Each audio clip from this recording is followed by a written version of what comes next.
students, good morning. So let's move on to our next experiment, experiment number 6, schematic trigger.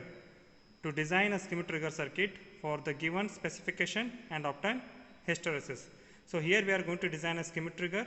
So why we use schematic trigger? So it is one of the application of comparator circuit to overcome the drawback of comparator. So when we go for comparator for a zero detector, in that case if there is any noise present in the positive cycle as well as negative cycle, so that noise will also be there is a noise voltage that is a drawback for comparator. To overcome that, we use a deadband. So in deadband what we do, so if the noise voltage, if it is less than UTP, upper trigger point, if the noise voltage, if it is less than UTP and more than LTP, in this range, this noise voltage will not be taken as the output.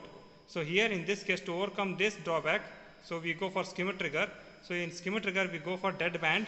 So in that deadband, upper trigger point, that is upper threshold point or trigger point, we had given a 4 volt, and lower trigger point or lower threshold point is given as 2 volt.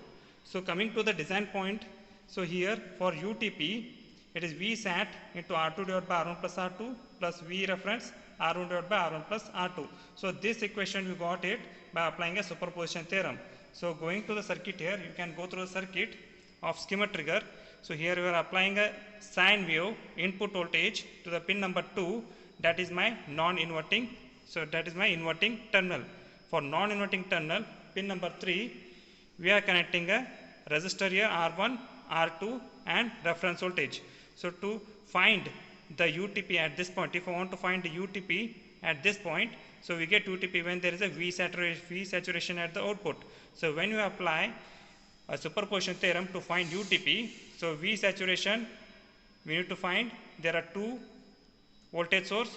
So according to V superposition theorem, so UTP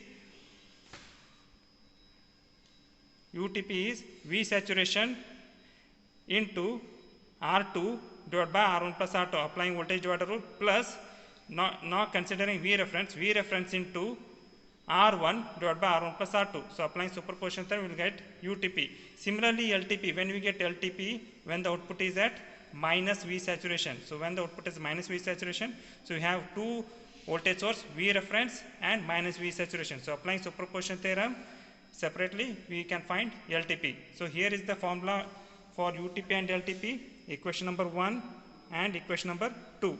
So taking these two equations, I will add these two equations, equation number 1 and equation number 2. Our given data is UTP 4 volt, LTP is 2 volt.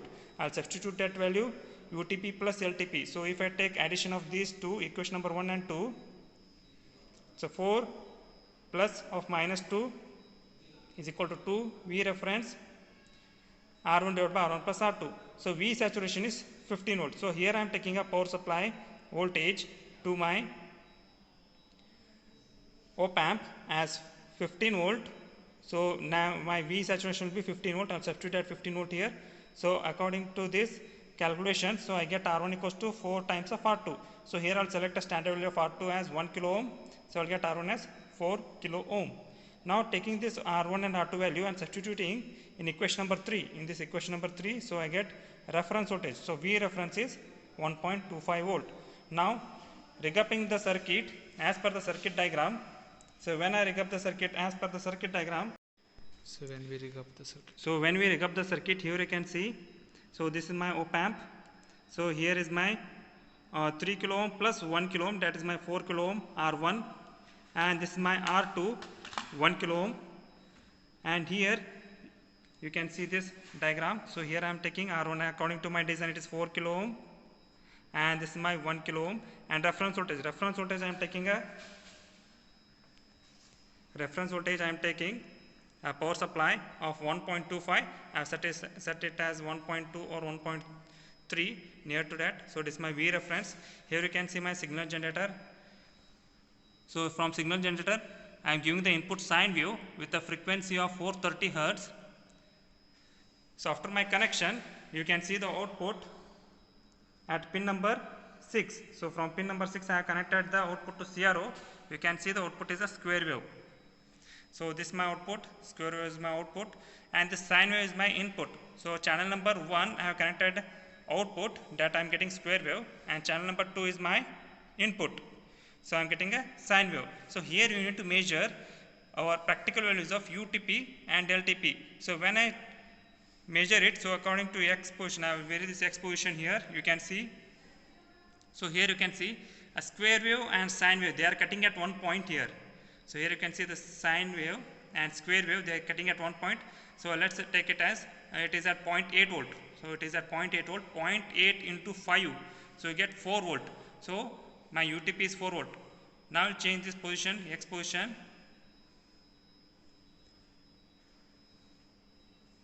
So here you can see,